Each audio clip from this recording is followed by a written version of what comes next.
Halo semuanya, Assalamualaikum warahmatullahi wabarakatuh. Bertemu lagi dengan saya Satrio Homsin. Thank you banget udah mau klik video ini. Dan ini adalah Sachi TV. Di channel ini biasanya saya akan membahas peristiwa-peristiwa yang sedang viral di luar sana, juga true crime dan teori-teori konspirasi, kemudian ada sesekali juga cerita-cerita misteri dari teman-teman dan juga dari pengalamanku sendiri. Dan mungkin juga nanti suatu saat nanti dari kalian juga. Dan di video kali ini saya akan membahas sebuah kasus yang baru saja terjadi di Jepang, yaitu tentang penemuan sesosok jasad wanita muda berusia 23 tahun di sebuah hutan di Jepang. Seperti apa kasusnya? Kita akan segera dalami.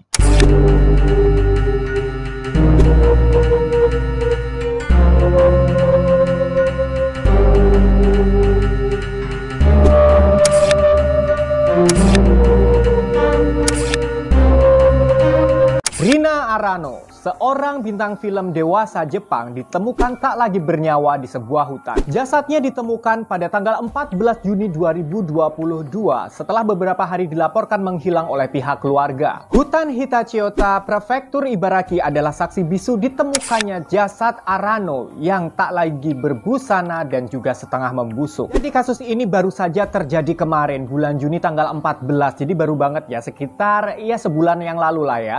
Jadi mohon maaf jika beberapa informasi belum bisa saya dapatkan secara terperinci, tetapi kalian ikuti aja video ini sampai habis sehingga kalian bisa mendapatkan informasi sebanyak-banyaknya. Sebisa saya akan saya berikan untuk kalian dengan saya kemas dengan gaya aku ya. Jadi Rina Arano ini dikenal memang sebagai seorang aktris atau bintang film dewasa. Paham kan kalian, udah pada gede kan?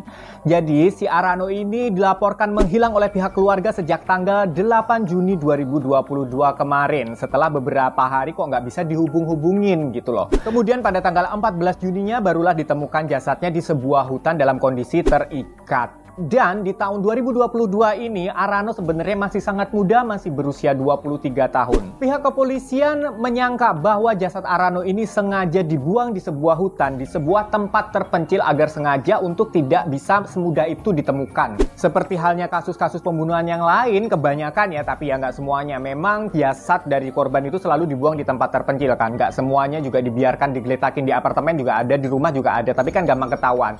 Tapi khusus untuk kasus Arano ini sepertinya ini adalah sebuah kasus yang memang membuang jasad si korbannya ini di sebuah tempat terpencil supaya nggak gampang untuk ditemukan. Mungkin karena artis juga kali ya. Setelah jasadnya ditemukan pada tanggal 14 Juni 2022 yang lalu langsung diautopsi lah si jasad ini. Dan polisi mengatakan bahwa hasil autopsinya ditemukan bahwa Arano jasadnya mengalami patah tulang di bagian leher dan polisi meyakini bahwa hal ini disebabkan karena sebelum meninggal Arano ini dihabisi nyawanya dengan cara dicekik. Lantas siapakah kira-kira pelakunya? Polisi mencurigai seorang pria berusia 33 tahun yang bernama Hiroyuki Sanpei. Dia berasal dari tempat yang disebut dengan Miyaminashigara, Prefektur Kanagawa. Dan polisi meyakini bahwa Sanpei lah pelakunya. Karena kenapa? Karena memang Sanpei ini adalah satu-satunya sosok yang dinilai polisi berpotensi untuk menjadi pelaku pembunuhan Rina Arano.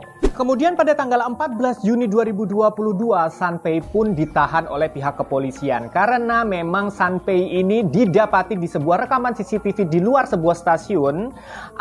Rina Arano ini masuk ke sebuah mobil di mana di dalam mobil itu ada Sanpei juga di dalam. Kemudian mobil itu meluncur ke arah sebuah villa milik pribadi si Sanpei ini. Tercatat di rekaman CCTV ini pada tanggal 5 Juni 2022. Tepat sih di saat yang sama, di hari yang sama, di tanggal yang sama saat keluarganya si Rina Arano ini udah nggak bisa lagi ngubungin si Rina. Kemana ini anakku? Ternyata ada rekaman CCTV di luar stasiun.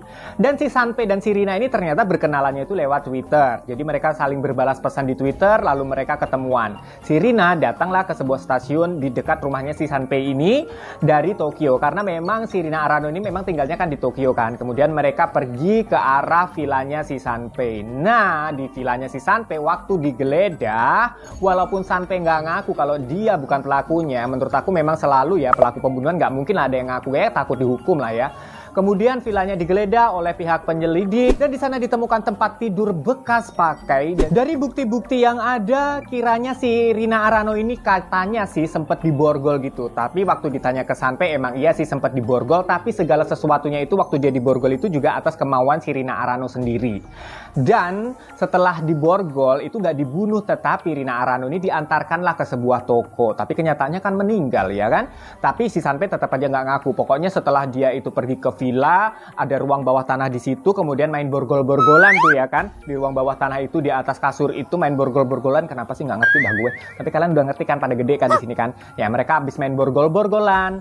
Setelah itu Rina katanya udah kelar, terus dianterin lah ke sebuah toko. Ada apa sih mereka ini udah gede main borgol-borgolan? Aduh nggak ngerti dah gue. Bukti berupa foto-foto Rina Arano yang sedang diborgol ini didapatkan dari handphonenya si Sanpei waktu disita oleh pihak kepolisian. Masalahnya di sini si Sanpei kan nggak ngaku kan, katanya dari villa abis borgol-borgolan tadi, kemudian si Rina Arano ini diantarkan ke sebuah toko. Tetapi bukti yang ada tidak menunjukkan demikian. Jadi kalau di Jepang ataupun di sini juga sebagian juga ada kalau di setiap mobilnya orang-orang kaya biasanya tuh ada drive recordernya. Jadi drive recorder itu biasanya tuh ditempelin atau ditempatkan atau dipasang di sebuah mobil sehingga tahu mobil itu tuh arahnya kemana untuk menghindari pencurian. Jadi kalau seandainya mobil kalian dicuri tuh tahu lah ya itu dicuri tuh arahnya kemana mobilnya gitu kan.